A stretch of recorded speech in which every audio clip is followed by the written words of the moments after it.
नमस्कार दोस्तों, आज की इस सैड स्टोरी में हम कल्पना की दर्द कहानी बताने वाले हैं।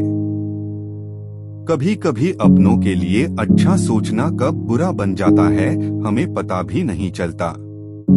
कल्पना के साथ भी कुछ ऐसा ही हुआ। तो आइए अब जानते हैं कि क्या है कल्पना की दर्द भरी कहानी।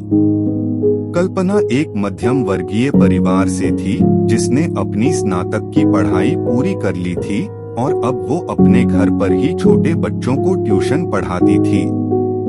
कल्पना का रंग गोरा था और वह दिखने में बिल्कुल गुड़िया की तरह थी। कल्पना के माता पिता उसकी शादी के लिए एक अच्छे लड़के की तलाश कर रहे थे। तभी कल्पना के मामा एक लड़के के बारे में बताते हैं। वो कहते हैं कि लड़का का नाम राहुल है, वह किसी कंपनी में मैनेजर के पद पर है और महीने के 70,000 कमाता है। कल्पना के माता पिता ने लड़के की फोटो देखी तो उन्हें लड़का पसंद आ गया। जब कल्पना की मां ने कल्पना को लड़के की तस्वीर दिखाई तो कल्पना ने कहा, जब आप दोनों को लड़का पसंद है तो मुझे भी पसंद है। अब लड़का और लड़की वालों के परिवार ने मिलकर शादी की तारीख तय कर दी। कल्पना के माता पिता बहुत खुश थे कि उनकी बेटी की शादी एक अच्छे घर में हो रही है। पूरे धूमधाम से कल्पना की शादी हो गई। अब कल्पना अपने बचपन के घर को छोड़कर एक नए घर चली गई। कुछ दिन तो कल्पना को अपने माता पिता और अपने घर की बहुत याद आई। कल्पना की शादी के अब महीने बीत गए थे। अब उसके पति राहुल पहले जैसा व्यवहार कल्पना के साथ करता था। कल्पना से वो चिड़चिड़ा सा रहता था। राहुल अब न पहले जैसा कल्पना को प्यार करता और न ही उसकी बातों को मानता। कल्पना को समझ नहीं आ रहा था कि वो क्या करे। वो बस रोकर अपने दर्द को कम करने की कोशिश करती। एक दिन कल्पना को पता चला कि राहुल सिगरेट पीने के बहाने छत पे जाता और किसी लड़की से बातें करता है।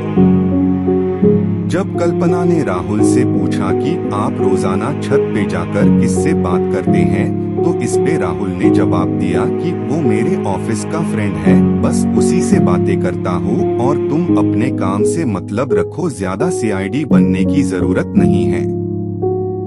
होली का दिन था। राहुल के कुछ दोस्त उसके घर आए थे। सभी ने घर पर पार्टी किया। उस दिन राहुल का एक दोस्त थोड़ा ज्यादा ड्रिंक कर लिया था और उसने नशे में कल्पना के सामने जाकर कहा, भाभी आप इतनी प्यारी और मासूम हो, फिर भी राहुल भाई दिन भर उस घमंडी नेहा से बातें करते रहते हैं। लगता है कि आप राहुल भाई का सही से ख्याल नहीं रखते। ये सुकर कल्पना का शक अब हकीकत बन चुका था। अगली सुबह जब कल्पना ने राहुल से पूछा कि ये नेहा कौन है और क्या लगती है आपकी? राहुल, मैं तुम्हें क्यों बताऊं? कल्पना, मैं बीवी हूँ आपकी।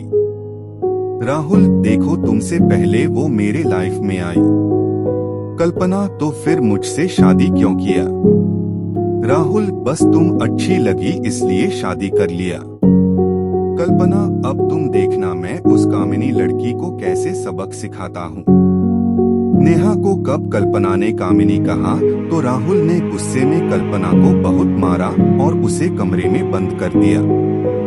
कल्पना के सास को सब पता था, फिर भी वह अपने बेटे के सामने एक शब्द भी नहीं बोलती थी। शाम को जब राहुल आया तब उसने रूम का दरवाजा खोला। उस दिन कल्पना की तबीयत खराब हो गई, फिर भी उसी हालत में उसने खाना बनाया। कल्पना ये सारी बातें अपनी माँ को बताना चाहती थी, लेकिन चाहकर भी वह नहीं बता पा रही थी, क्योंकि वह जानती था कि अगर उसके माता पिता को ये सब पता चलेगा तो वह परेशान हो जाएंगे। राहुल अब कल्पना के साथ नौकरानी जैसा व्यवहार करने लगा। छोटी छोटी बातों पे उसे मारता। कल्पना अब धीरे धीरे डिप्रेशन का शिकार होने लगी। उसके दिमाग में गलत ख्याल आने लगे। अब न वो समय पे खाना खाती और न ही किसी से बात करती। आखिरकार एक दिन कल्पना ने रूम में फांसी लगाकर आत्महत्या कर ली। कल्पना ने आत्महत्या का कारण किसी को नहीं बताया, लेकिन उसके सास को पता था कि कल्पना ने आत्महत्या क्यों किया। दूसरी तरह कल्पना के माता पिता का रो रो कर बुरा हाल हो गया। कल्पना की मां ने पुलिस को आत्महत्या कारण उसके ससुराल वालों को बताया। पुलिस राहुल और उसके माता पिता को ले गए, लेकिन पैसों के दम पर कुछ ही दिनों में राहुल और उसके माता पिता जेल से छूट गए। जीवन में अक्सर अच्छा दिखने वाला इंसान अच्छा नहीं होता। उसके अंदर कहीं न कहीं बुराई छुपी होती है और वही बुराई किसी की जिंदगी को बर्बाद कर देती है। कुछ ऐसा ही कल्पना के साथ हुआ।